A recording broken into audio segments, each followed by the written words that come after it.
이진우의 손에 잡히는 경제.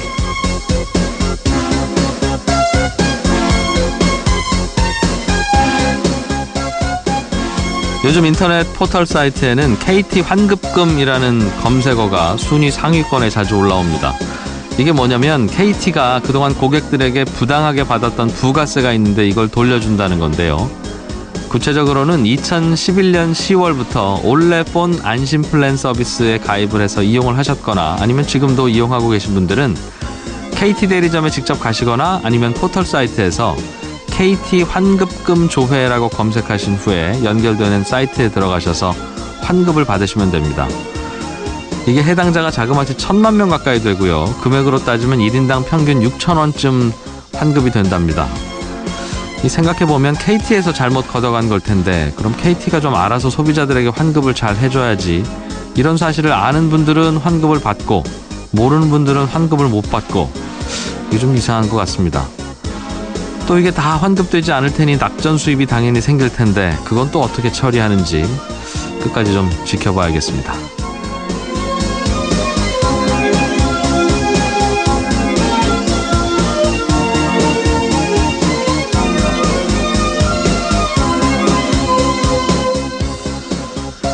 예, 일요일입니다. 독일 프로 축구팀 중에는 스포츠 마케팅을 너무 잘해서 팬들로부터 미움을 받는 팀이 있다고 합니다. 마케팅 잘하는 게 왜 미움을 받을 일인지 잠시 후에 이 얘기 들어보겠고요. 소비자가 제품을 살 때는 이 정도 가격이 내 마음에는 적당한 가격인 것 같다라는 준거 가격이라고 하는 게 있는데 이 준거 가격이라는 걸 잘 알면 마케팅 하시는데 물건 파시는데 도움이 많이 된다고 합니다. 오늘도 이 얘기도 들어보죠. 경제상식과 상품권을 한 방에 잡을 수 있는 손에 잡히는 퀴즈도 물론 준비 중입니다. 자, 광고 듣고 6월 18일 손에 잡히는 경제 시작하겠습니다.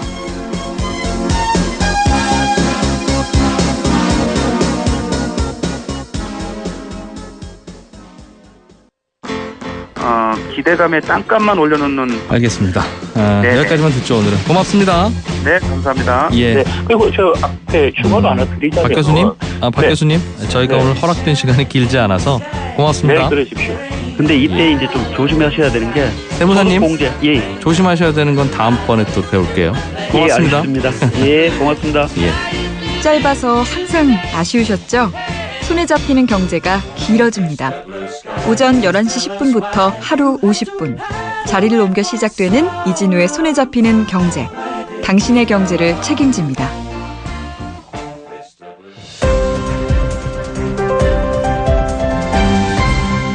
이진우의 손에 잡히는 경제.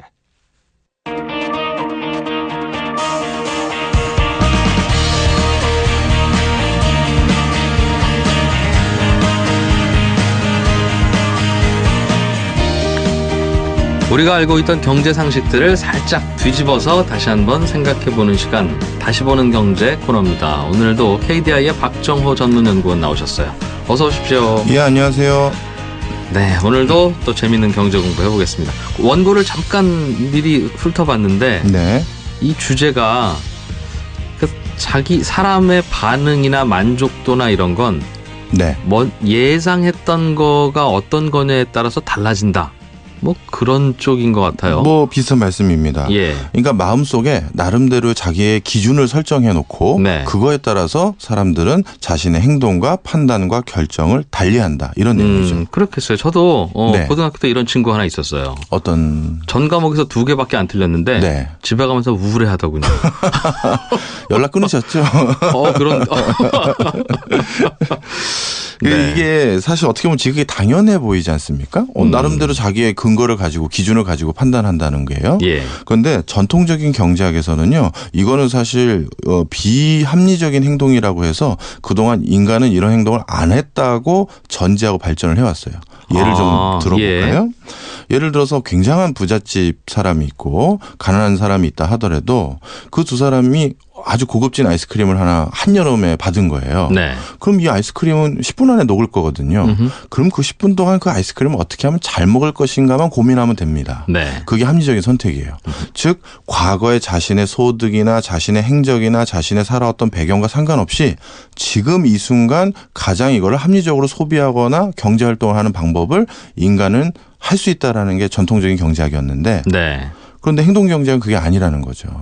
예를 들어서 방금 예를 들었던 예. 아이스크림을 부잣집 애가 딱 먹으면 그냥 훅딱 먹어버리고 그걸 음미하지 않는다는 거예요. 그런데 예. 약간 좀 소득이 어려웠던 사람이 그걸 먹으면 야, 이 고급진 거 아껴 먹어야지 하면서 어차피 10분 안에 다 녹아 없어질 건데도 예. 그거를 소비하는 방식이나 자기가 그걸 대응하는 방식이 달라진다라는 거죠. 합리적인 사람이라면 이게 귀하든 안 귀하든 네. 그냥 맛있게 먹으면 되는 걸 네. 누구는 빨리 먹고 누구는 천천히 먹는다. 네. 그거는 자신의 지극히 주관적이고 개인적인 상황에 의거해서 달라지는 것이지 그것이 개인적으로 각각 달라지는 게 어떤 합리성에 근거하지 않는다라는 겁니다. 그래서 이 어떤 기준에 따라서 행동을 달리한다라는 걸 준거의 기준에 의존한다 해서 준거 의존성이라고 부르는데요. 예. 바로 이러한 것들이 우리의 일반 생활 속에서 여기저기 숨쉬고 있고요.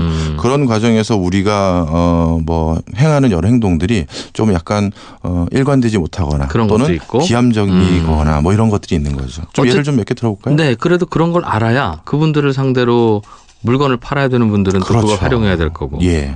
그분들을 사귀어야 되는 분들은 또 그걸 활용해야 되는 거고. 그렇겠네요. 네. 이따 뒷부분에도 이제 이걸 적극적으로 활용하는 예시도 좀 드릴 텐데요. 네. 먼저 우리 생활 속에서 제가 생각하기에 이런 게 어떻게 보면 준거 의존성에 의거한 어떤 상황이 아니냐라고 한 것들을 좀 몇 개 찾아봤는데요. 대표적으로 올림픽 메달리스트들이 여기서 보이더라고요. 외국 외신들이 보면 한국인 그 메달리스트들 중에서 은메달리스트들을 보면 좀 당황스럽다는 거예요. 전 세계 2등을 했는데 억울해서 네. 펑펑 운다는 거죠. 이 사람은 기준이 금메달인 거예요. 제가 고등학교 때 안 놀았던 그 친구. 맞아요. 네. 네. 그런데 어떤 또 뭐 우리나라 선수든 외국 선수든 간에 동메달만 땄는데도 너무 좋아하는 거죠. 자기가 메달을 딸 줄 몰랐던 거예요. 네. 그러니까 자기 스스로 어떤 기준점을 놨기 때문에 같은 결과를 느꼈음에도 불구하고 그것을 달리 받아들이고 달리 해석하게 된다라는 게 이 올림픽 메달리스트에서도 확인이 되죠. 그러면 이건 사람들이 각각 개인적으로 어떤 기준점을 갖고 있느냐를 파악해야 되네요. 그렇습니다. 예를 들어서 그게 자신의 어떤 개인적인 욕심이라든가 이전의 경험이라든가 여러 가지 요인들로 인해서 기준이 다 달리 설정이 되지 않습니까? 예. 그런 과정에서 그 기준의 의거 때문에 그 기준 때문에 지금 어떤 동일한 결과도 나에게 달리 받아들여지는 거죠. 또 다른 예를 몇 가지 좀 들어주시면 재밌을 것 같은데요. 이거는 실제 있었던 일인데요. 한국전쟁 당시 월남하신 분들 있지 않습니까? 이런 분들 중에서는 다시 남한에서 살기가 어려워서 한국에서 살기가 어려워서 미국으로 또 이민을 가신 분들이 있어요. 네. 그런데 그냥 원래 우리 한국에서 살다가 미국에 이민 가신 분들하고 월남을 했다가 이민 가신 분들을 보면 적응력이 월남을 했다가 이민 가신 분들이 훨씬 더 좋다는 거예요. 그리고 한번 타양살이 또는 타지살이를 했던 사람들이기 때문에 네. 외국인들과 직면하는 여러 일들을 어느 정도 쉽게 수긍하고 쉽게 받아들일 수 있는 기준이 낮은 거죠. 타인에 대한 기준. 뭔가 단련되어 있다는 뜻일 수도 있을까요? 그럴 수 있을 겁니다. 그래서 이미 자신의 기준을 허물거나 기준을 네. 다시 낮추거나 재조정할 수 있는 어떤 경험을 했기 때문에 동일한 외국인을 상대하는에도 불구하고 그것을 받아들이는 어떤 여러 가지 내용이 달라지는 거죠. 이게 또 인간의 신체도 사실 그렇게 반응을 한다고 합니다. 예를 들어서요. 영하 10도씨의 물에다가 손을 한 30분 동안 담그다가 네. 0도씨 되는 물에 손을 넣은 거 하고요. 영상 10도씨, 영하가 아니라 영상 따뜻한? 10도씨에서 똑같이 30분 담갔다가 똑같이 0도씨에 대한 물에다 손을 넣었을 때 두 사람이 손의 느낌이 달라요. 그러네요. 하나는 아유 차가워. 하나는 따뜻함을 좀 느껴요. 따뜻하다는 똑같은 영도인데. 그렇죠. 그래서 사람의 몸도 이미 이렇게 이전의 기준점을 바탕으로 활동하는 형태로 많이 바뀌는 것 같고요. 네. 사실 저희 뭐 이런 연구직에 있는 분들 역시도 비슷한 경향을 제가 보게 돼요. 아니면 문화예술 쪽도 마찬가지지만 어떻게 보면 굉장히 어린 나이에 아주 두각을 나타내는 연구 성과를 내거나 네. 음악적이거나 예술적 성과를 내신 분들이 있어요. 그럼 자기 스스로 기준이 높아진 거예요. 그러니까 그 뒤에 앨범을 하나 내거나 논문을 하나 낼 때 굉장히 심사숙고해지거나 주저하게 되거나 네. 뭐 조바심을 느끼게 되죠. 또 잘해보려고. 네, 그런 과정에서 퍼포먼스가 잘 안 나와요. 좀 안타까운 분들을 보게 되는 경우도 좀 있습니다. 좀 우리 일상생활을 좀 예를 들면 더 네. 재미있는 현상이 있는데요. 뉴욕의 택시기사를 가지고 실험을 한 게 있는데요.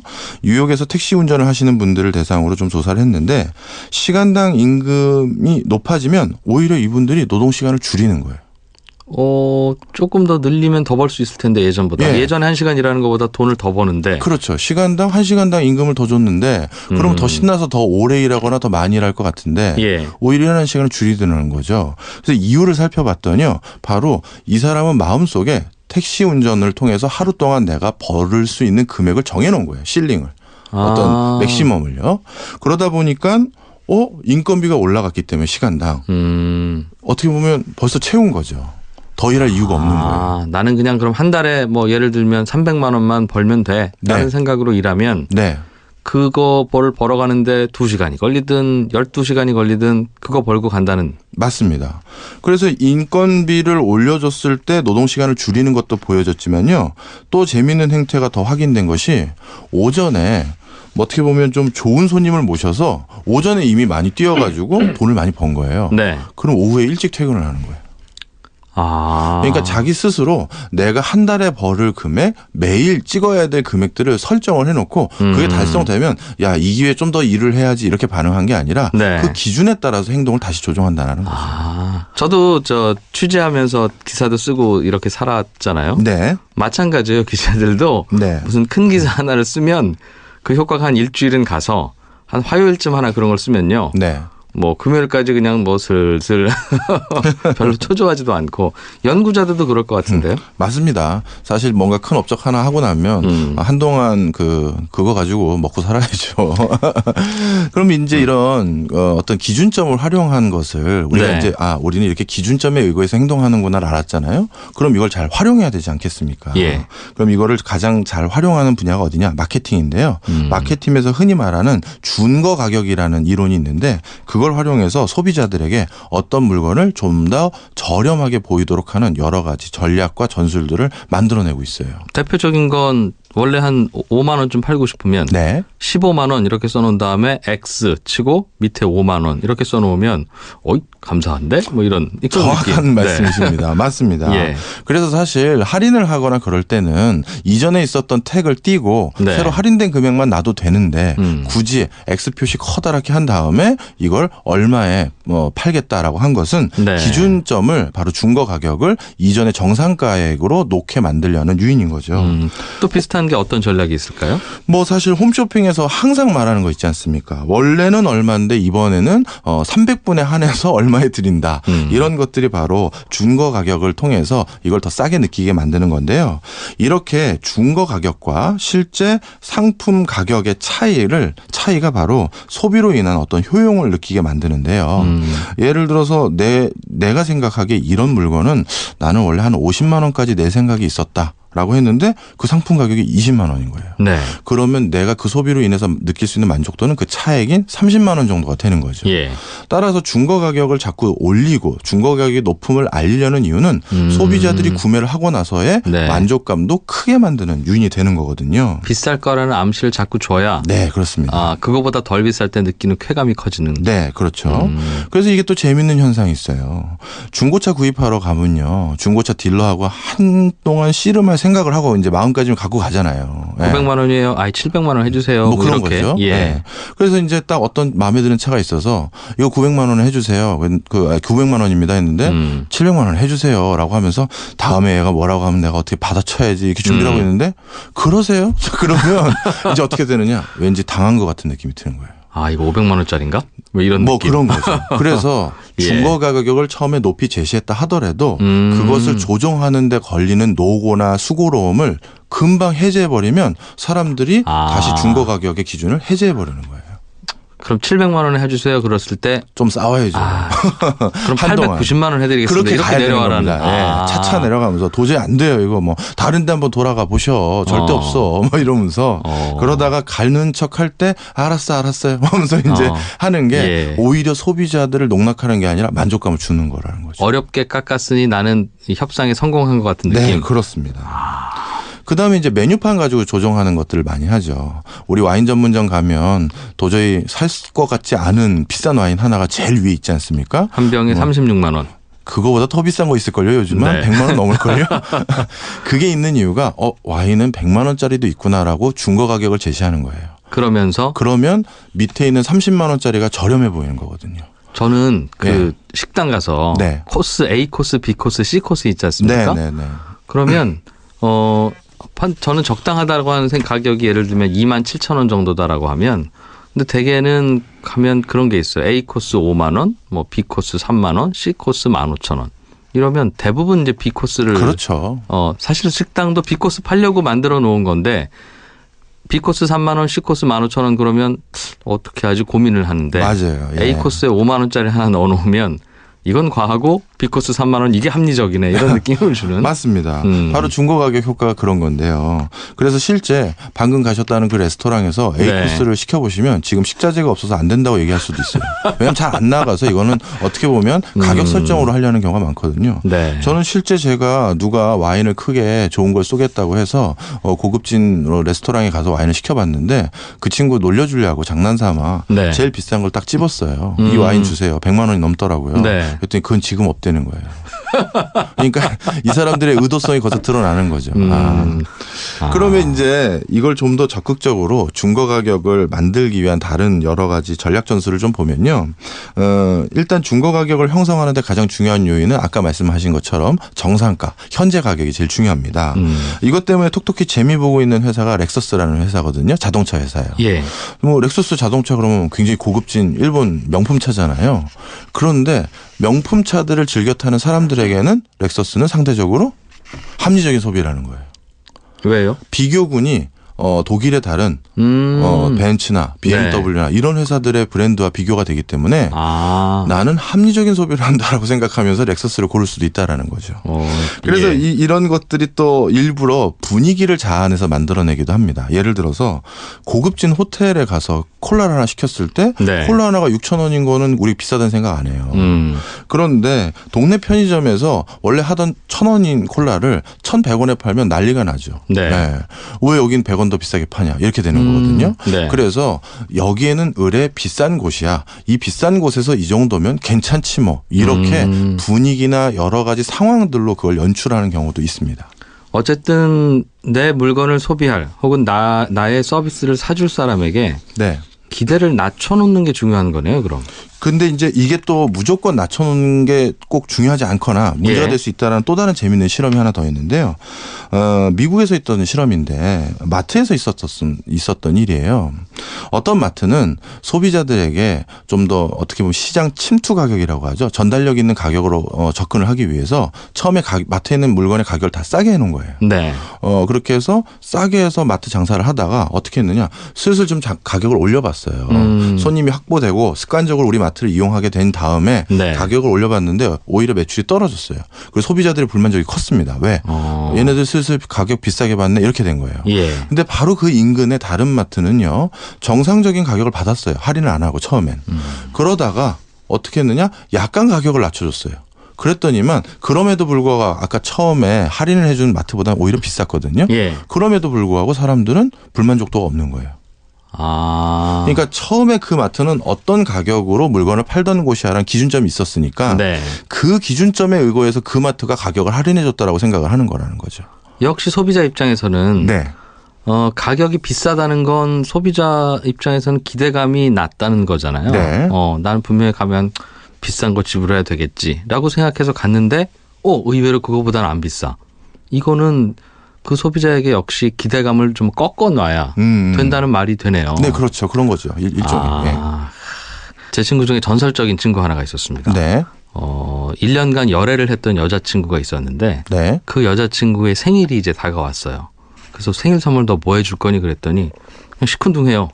그리고 나서 그 다음날 이제 생일 파티를 어떻게 했는지 궁금해서 친구들한테 너 어제 생일날 뭐 해줬니? 그 여자친구한테 그랬더니 생일 선물로 집에다 데려다 줬어. 그러는 거예요. 그래서 그게 무슨 말이야? 그랬더니 한 번도 나는 집에 데려다 준 적이 없거든. 이야. 아, 기준점을 낮춰놓은 거군요. 낮춰놓은 평소에. 겁니다. 그러니까. 근데 그거는 그 친구 잘생기셨죠? 그러니까 되는 것 같은데. 아, 그런가요? 아, 어쩐지. 일반인들은 거기까지 안 가죠. 아, 함부로 그런 함부로 하는 건 아니다. 오늘의 그건 교훈이네요. 아니다. 함부로 해서는 안 된다. 아, 최대한 기준점을 낮춰놓되 예. 소비자가 받아들일 수 있는 영역 안에서 낮춰야 한다는 거군요. 그러니까. 네, 그렇습니다. 예. 그러면 이건 참 배우긴 참 좋은 걸 배운 것 같은데 이거를 무조건 기대감을 낮춰놓고 시작하자니 불쾌할 수 있고 고객이. 네. 그렇다고 기대감을 높여놓자니 이러면 내가 감당할 수 없는 조건이 되고 아, 이거 참 골치 아픈데 네. 이거 그럼 어떻게 하면 되죠? 네. 어떻게 보면 중고 가격을 활용해서 기준 네. 가격을 활용해서 좀 돈을 벌어보자라는 차원에서는 제일 잘 사용되는 방법이요. 카탈로그나 네. 아니면 온라인 홈페이지를 구성할 때 비싼 거부터 싼 거 순서대로 배열을 하는 게 제일 일반적인 방법입니다. 아, 뭘 팔더라도? 네. 그래서 가장 먼저 비싼 걸 보여줘요. 그러면 야, 휴대폰 하나가 이렇게 비싸? 헤드폰 하나가 이렇게 비싸 하면서 먼저 그걸로 인해서 중고 가격이 형성이 돼요. 네. 그리고 나서 차차 그거보다 조금 낮은 가격들을 보여주면서 스스로 자기가 거기서 타협점을 찾아가는 것이죠. 아. 예. 근데 만약에 제일 싼 거부터 보여주면 네. 어떻게 보면 더 비싼 걸 팔 수 있는 기회를 스스로 놓쳐버리는 거예요. 그래서 우리가 일반 생활상에서 마주치는 많은 브로셔들을 보면요. 예. 아까 우리 그 레스토랑 가셨을 때도 항상 A 코스가 먼저 나오잖아요. 네. 그다음 B, C가 나오는 것처럼. 그다음에 자동차를 살 때도 고급진 자동차 카탈로그가 제일 먼저 나오고 그다음 하나씩 중형, 중중형 이렇게 내려가지 않습니까? 아, 그 순서가 그게 예. 심리를 겨냥한 거군요. 맞습니다. 그래서 바로 이렇게 중고 가격을 앞에 내용을 보고 우리가 거기에 이미 자기의 기준점을 설정할 수 있도록 기회를 주는 것이죠. 아. 제가 얼마 전에 그래서 당했어요. 보험 상품을 하나 사는데 네. 친구가 연금 상품을 하나 가입하라는 거예요. 그래서 마음속으로 매달 한 20만 원에서 10만 원 사이 내는 거 하나 해줘야겠다 해서 이제 먹고 이제 로비로 내려갔는데 네. 그 친구가 이것들 중에서 요즘 잘 나가니까 한번 먼저 볼래 하고 딱 폈는데 70만 원짜리가 앞에 있는 거예요. 네. 아, 이거 어떡하나 하는데 차차 내려가는데 결국 저도 30만 원대에 되는 걸로 합의를 봤죠. 그냥 뭐 하나 가입하세요 했으면 한 10만 원 정도 네, 그러려고 생각하고 했는데. 있었는데 예. 어쨌든 기대는 낮춰놓는 게 중요한 거군요. 상대의 예, 기대는. 알겠습니다. 저도 돈 빌릴 때 한 필요한 돈이 한 10만 원쯤 되면 그렇게 해봐야 되겠어요. 친구한테 전화해서 네. 한 200만 원만 좀 빌릴 수 없겠니? 예. 그런 다음에 일단 거절을 당하고 한 1시간 후에 전화해서 나 여기저기 전화해봤는데 아직도 좀 모자란다. 10만 원만 더 채워줄래? 그러면 야, 그건 그냥 줄 것 같은데요. 그냥 갚지 마. 안 갚아도 돼. 이런 얘기 들을 것 같아요. 오늘 좋은 정보 잘 배웠습니다. 정말 고맙습니다. 네, 오늘은 KDI 박정호 전문연구원과 함께 기준점 효과라고 불러도 되나요? 네, 그렇습니다. 예. 다양한 심리 효과에 대해서 배워봤습니다. 고맙습니다. 예, 감사합니다.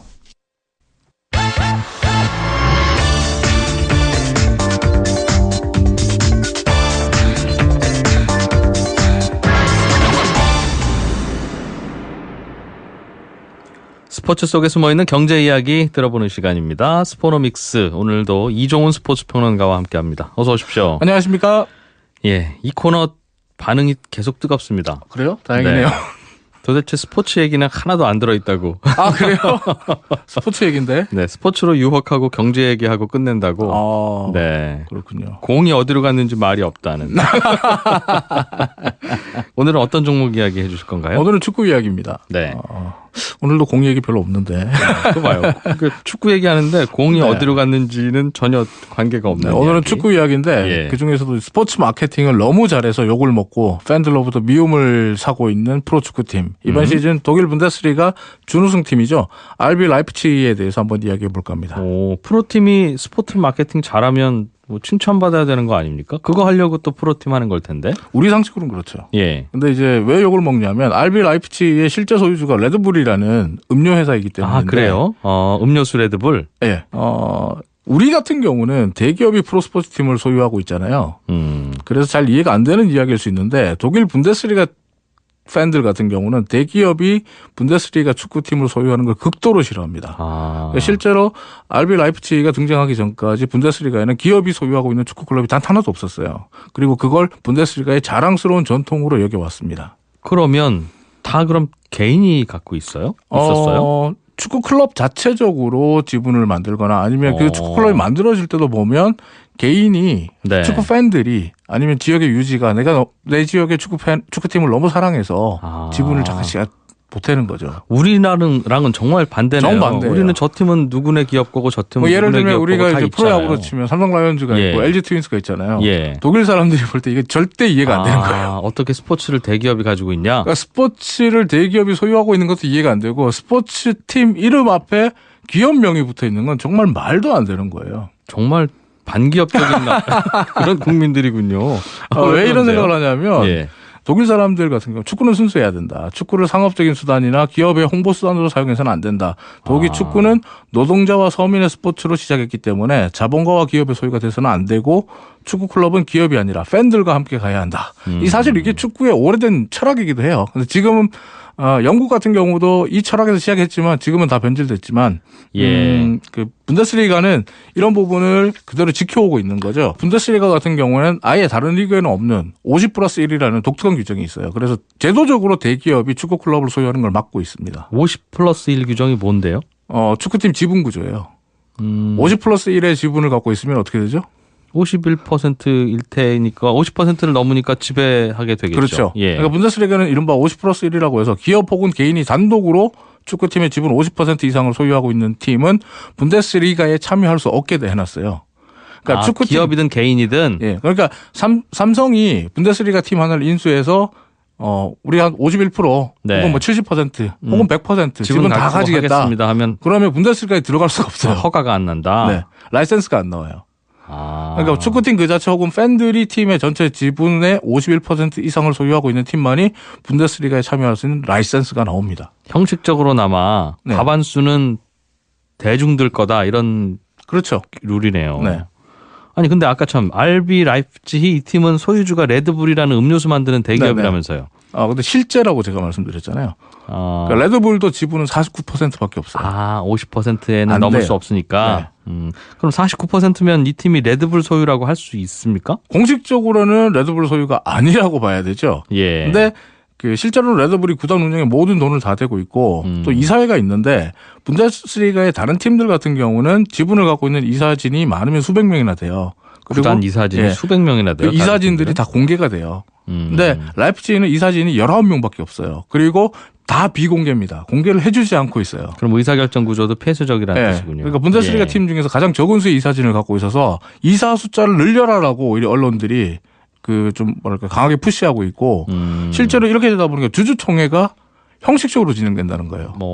그러니까 그 축구팀이 무슨 주주총회를 하냐고 생각하실 수 있는데 실제로 주주총회를 해요. 분데스리가 팀들 가서 주주총회를 하면 성적이 나쁜 팬들이 욕을 합니다. 왜 성적이 안 나오냐. 지난번에 분명 이 선수 데려오면 성적 난다 그랬는데 왜 안 나오냐. 그러면 구단 관계자들이 나와서 진땀을 흘리면서 해명하고 그러거든요. 그런데 라이프치히는 이런 모습이 없어요. 때문에 겉으로는 이사회가 팀을 운영한다고 말하고 있지만 속을 들여다보면 다른 이사들, 지분을 갖고 있는 사람들은 허수아비 혹은 거수기에 불과하고 실제로는 레드불이라는 대기업이 팀의 운영을 좌지우지하고 있는 실제 소유주일 것이라는 추측이 나오고 있는데 사실 레드불 거 아니냐 이러면. 근데 이런 의심을 가질 수밖에 없는 게 혹시 RB 라이프치히의 RB가 무슨 뜻인지 아십니까? 레드불 약자 같은데요. 그러고 보니까 그렇게 들리잖아요. 그러니까 많은 분들이 그렇게 생각하시는데 실제 라이프치히 구단의 공식적인 설명에 따르면 전혀 아닙니다. RB 라이프치히의 RB는 라젠볼 스포츠라고 해서 우리말로 하면 잔디를 뜻하는 독일어 라진 그리고 구기 종목이라는 뜻의 볼 스포츠가 합쳐진 라젠볼 스포츠의 약자인데 이건 잔디에서 하는 구기 종목 라이프치히 팀 이름 이상하지 않아요? 독일어 중에 이런 말도 없어요, 실제로. 레드불의 약자가 RB잖아요, 근데 또. 그렇게 붙여놓고 뒤에 해석을 달리 한 거네요. 레드불의 약자가 RB인데, 뭐, 잔디에서 하는 볼 스포츠라고 하고, 그 다음에 로고가 또 재밌는 게, 로고가 레드불 캔에 붙어 있는 로고 보셨어요? 항소 두 마리 서로 이렇게 마주보고 있는 로고 있잖아요. 이게 로고예요, 팀 로고가.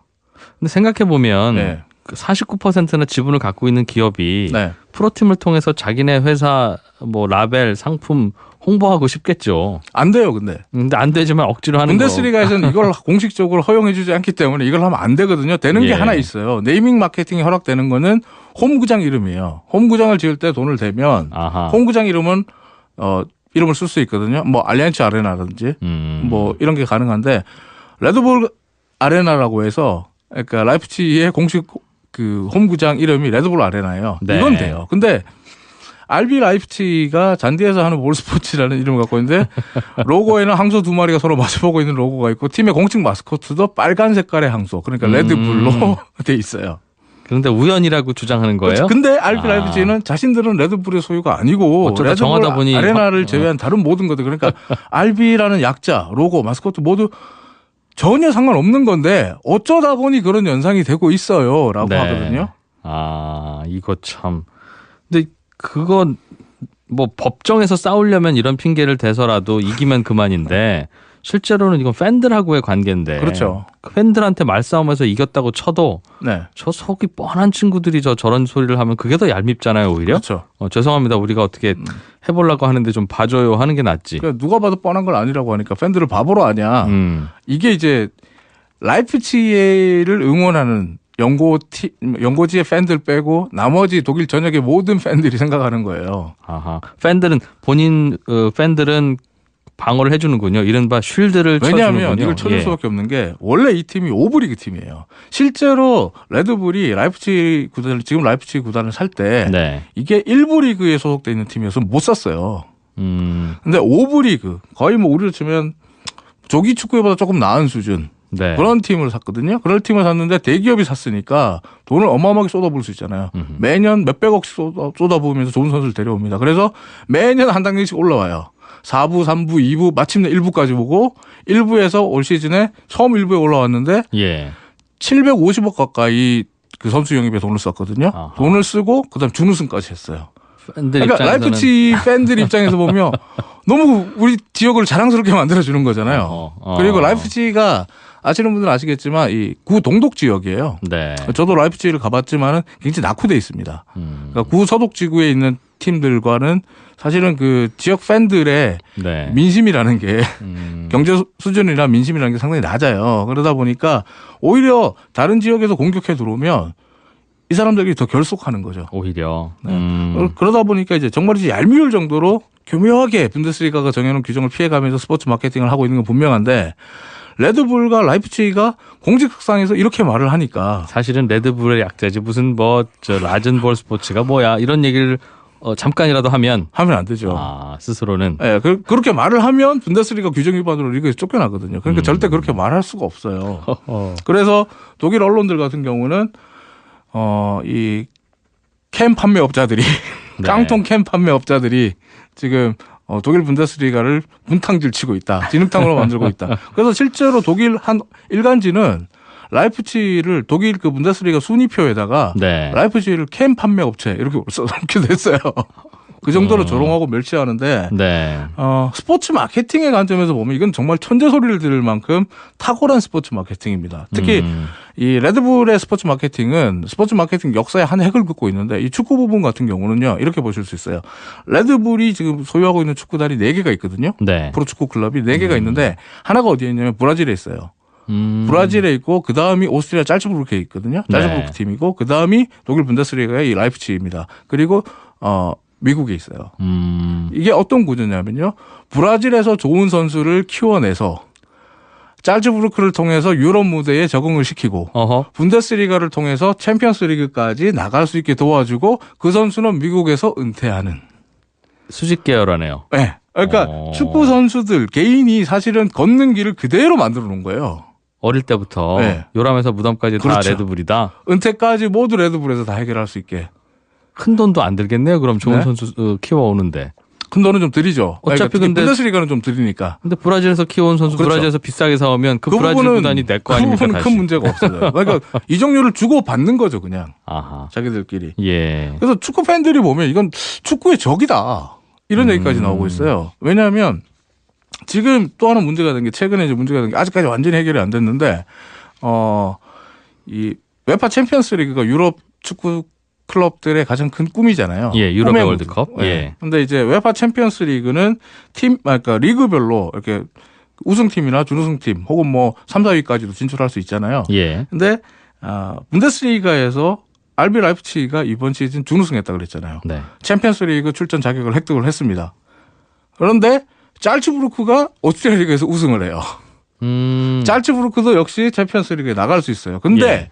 뭐가 문제냐면 웨파 규정상 동일한 기업이나 동일한 개인이 지분의 절대 다수를 갖고 있는 두 팀은 챔피언스 리그에 동시에 올라올 수 없다라고 돼 있어요. 서로 짬짬이를 할 가능성이 있기 때문에. 서로 내부자니까 예. 삼촌과 조카는 권투시합 네. 못한다는 그런 규정하고 비슷하네요. 그렇죠. 말 되는데요, 그것도. 네, 그래서 그 규정 때문에 지금 짤츠부르크 그러니까 지금 분데스리가 덕분에 일단 RB 라이프치히는 진출이 확정이 됐어요. 짤츠부르크는 어떻게 될지 좀 지켜봐야 되는 상황인데. 네.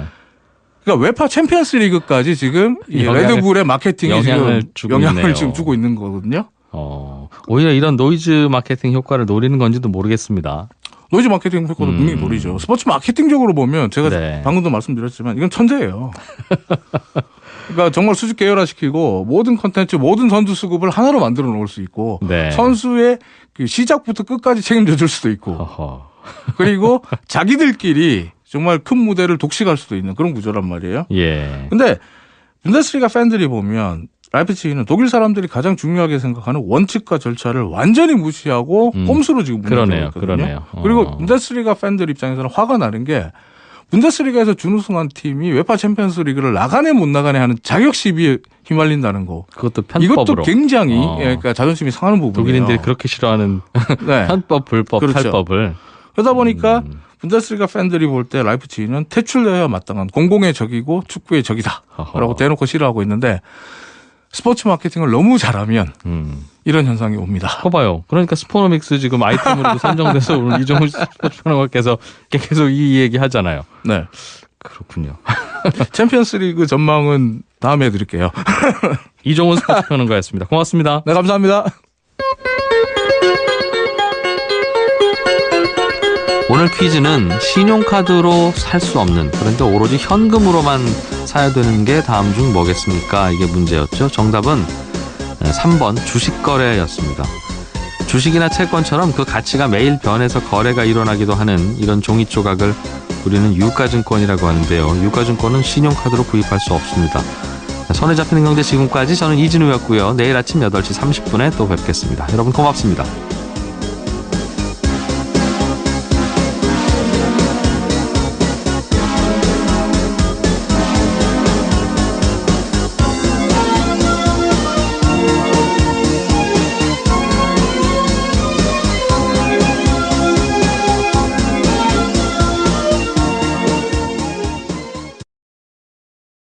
준이 금메달인 거예요. 제가 고등학교 때 안 놀았던 그 친구. 맞아요. 네. 네.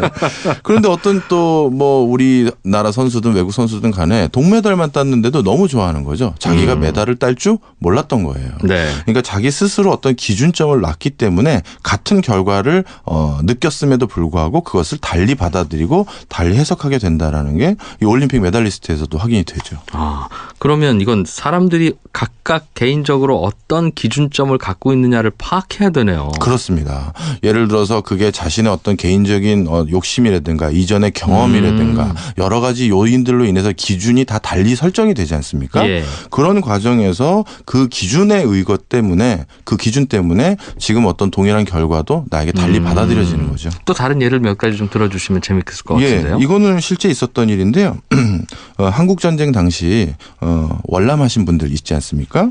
이런 분들 중에서는 다시 남한에서 살기가 어려워서 한국에서 살기가 어려워서 미국으로 또 이민을 가신 분들이 있어요. 네. 그런데 그냥 원래 우리 한국에서 살다가 미국에 이민 가신 분들하고 월남을 했다가 이민 가신 분들을 보면 적응력이 월남을 했다가 이민 가신 분들이 훨씬 더 좋다는 거예요. 그리고 한번 타양살이 또는 타지살이를 했던 사람들이기 때문에 네. 외국인들과 직면하는 여러 일들을 어느 정도 쉽게 수긍하고 쉽게 받아들일 수 있는 기준이 낮은 거죠.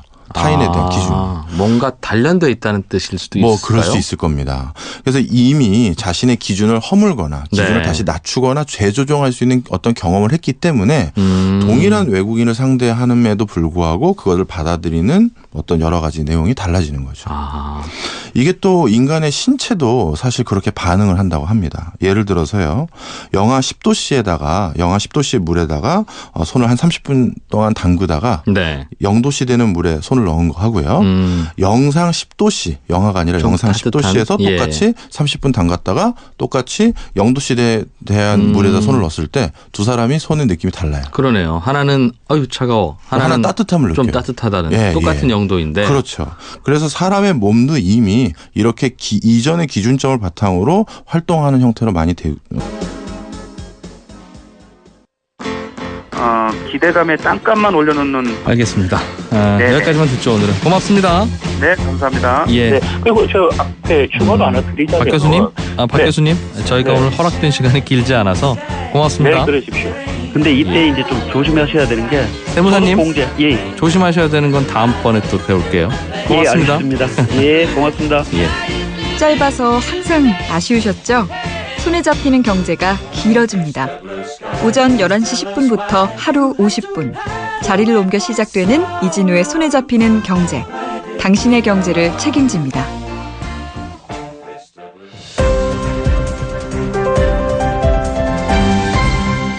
이진우의 손에 잡히는 경제.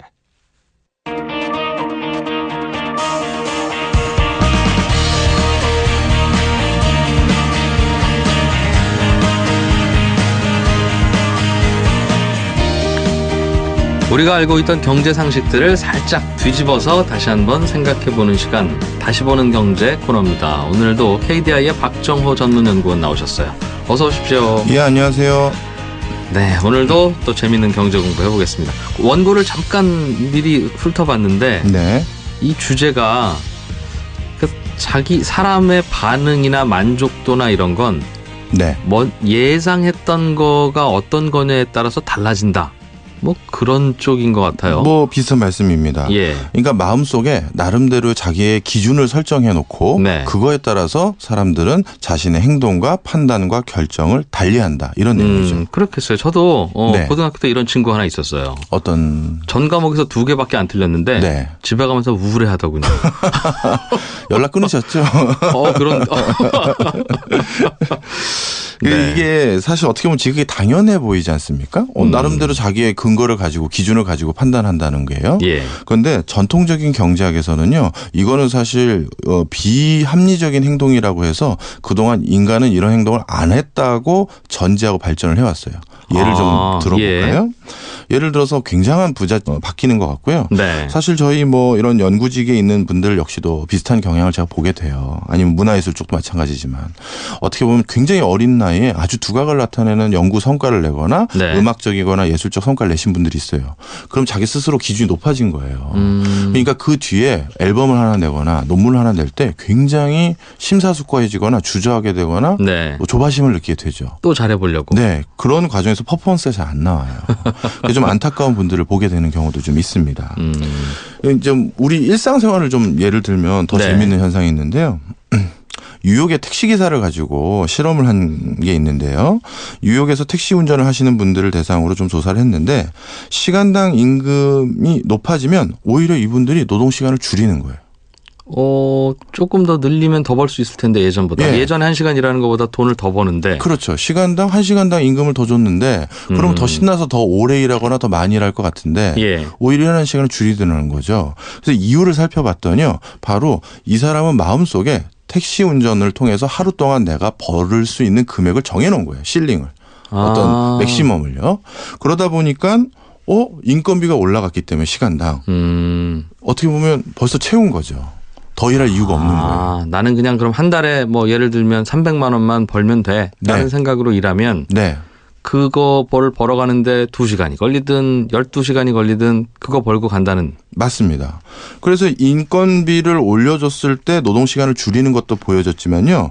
또 재미있는 행태가 더 확인된 것이 오전에 뭐 어떻게 보면 좀 좋은 손님을 모셔서 오전에 이미 많이 뛰어가지고 돈을 많이 번 거예요. 네. 그럼 오후에 일찍 퇴근을 하는 거예요. 그러니까 자기 스스로 내가 한 달에 벌을 금액, 매일 찍어야 될 금액들을 설정을 해놓고 그게 달성되면 야, 이 기회에 좀 더 일을 해야지 이렇게 반응한 게 아니라 네. 그 기준에 따라서 행동을 다시 조정한다는 거죠. 저도 취재하면서 기사도 쓰고 이렇게 살았잖아요. 네. 마찬가지예요. 기자들도 네. 무슨 큰 기사 하나를 쓰면 그 효과가 한 일주일은 가서 한 화요일쯤 하나 그런 걸 쓰면요. 네. 뭐 금요일까지 그냥 뭐 슬슬 별로 초조하지도 않고.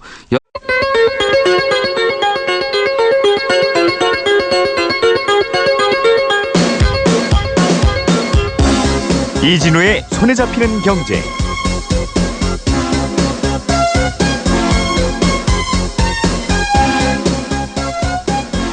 요즘 인터넷 포털 사이트에는 KT 환급금이라는 검색어가 순위 상위권에 자주 올라옵니다. 이게 뭐냐면 KT가 그동안 고객들에게 부당하게 받았던 부가세가 있는데 이걸 돌려준다는 건데요. 구체적으로는 2011년 10월부터 올레폰 안심플랜 서비스에 가입을 해서 이용을 하셨거나 아니면 지금도 이용하고 계신 분들은 KT 대리점에 직접 가시거나 아니면 포털 사이트에서 KT 환급금 조회라고 검색하신 후에 연결되는 사이트에 들어가셔서 환급을 받으시면 됩니다. 이게 해당자가 자그마치 1,000만 명 가까이 되고요. 금액으로 따지면 1인당 평균 6,000원쯤 환급이 된답니다. 이 생각해보면 KT에서 잘못 걷어간 걸 텐데 그럼 KT가 좀 알아서 소비자들에게 환급을 잘 해줘야지. 이런 사실을 아는 분들은 환급을 받고 모르는 분들은 환급을 못 받고 이게 좀 이상한 것 같습니다. 또 이게 다 환급되지 않을 테니 낙전 수입이 당연히 생길 텐데 그건 또 어떻게 처리하는지 끝까지 좀 지켜봐야겠습니다.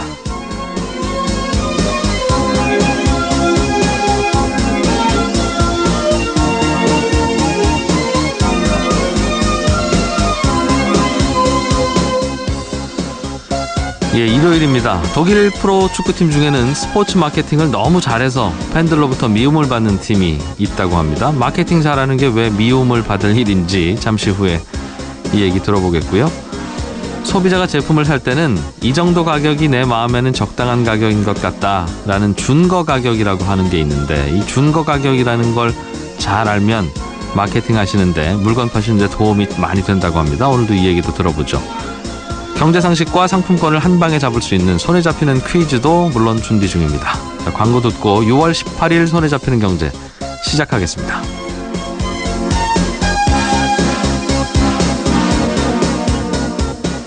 집 사람이 있고 가난한 사람이 있다 하더라도 그 두 사람이 아주 고급진 아이스크림을 하나 한여름에 받은 거예요. 네. 그럼 이 아이스크림은 10분 안에 녹을 거거든요. 그럼 그 10분 동안 그 아이스크림을 어떻게 하면 잘 먹을 것인가만 고민하면 됩니다. 네. 그게 합리적인 선택이에요. 즉 과거의 자신의 소득이나 자신의 행적이나 자신의 살아왔던 배경과 상관없이 지금 이 순간 가장 이거를 합리적으로 소비하거나 경제활동을 하는 방법을 인간은 할 수 있다라는 게 전통적인 경제학이었는데 네. 그런데 행동경제는 그게 아니라는 거죠. 예를 들어서 방금 예를 들었던 예. 아이스크림을 부잣집에 가 딱 먹으면 그냥 훅딱 먹어버리고 그걸 음미하지 않는다는 거예요. 그런데 예. 약간 좀 소득이 어려웠던 사람이 그걸 먹으면 야, 이 고급진 거 아껴 먹어야지 하면서 어차피 10분 안에 다 녹아 없어질 건데도 예. 그거를 소비하는 방식이나 자기가 그걸 대응하는 방식이 달라진다는 거죠. 합리적인 사람이라면 이게 귀하든 안 귀하든 네. 그냥 맛있게 먹으면 되는 걸 네. 누구는 빨리 먹고 누구는 천천히 먹는다. 네. 그거는 자신의 지극히 주관적이고 개인적인 상황에 의거해서 달라지는 것이지 그것이 개인적으로 각각 달라지는 게 어떤 합리성에 근거하지 않는다라는 겁니다. 그래서 이 어떤 기준에 따라서 행동을 달리한다라는 걸 준거의 기준에 의존한다 해서 준거 의존성이라고 부르는데요. 예. 바로 이러한 것들이 우리의 일반 생활 속에서 여기저기 숨쉬고 있고요. 그런 과정에서 우리가 뭐 행하는 여러 행동들이 좀 약간 일관되지 못하거나 그런 또는 것도 있고. 기함적이거나 뭐 이런 것들이 있는 거죠. 좀 예를 좀 몇 개 들어볼까요? 네, 그래도 그런 걸 알아야 그분들을 상대로 물건을 팔아야 되는 분들은 또 그렇죠. 그걸 활용해야 될 거고. 예. 그분들을 사귀어야 되는 분들은 또 그걸 활용해야 되는 거고. 그렇겠네요. 네. 이따 뒷부분에도 이제 이걸 적극적으로 활용하는 예시도 좀 드릴 텐데요. 네. 먼저 우리 생활 속에서 제가 생각하기에 이런 게 어떻게 보면 준거 의존성에 의거한 어떤 상황이 아니냐라고 한 것들을 좀 몇 개 찾아봤는데요. 대표적으로 올림픽 메달리스트들이 여기서 보이더라고요. 외국 외신들이 보면 한국인 그 메달리스트들 중에서 은메달리스트들을 보면 좀 당황스럽다는 거예요. 전 세계 2등을 했는데 억울해서 네. 펑펑 운다는 거죠. 이 사람은 기존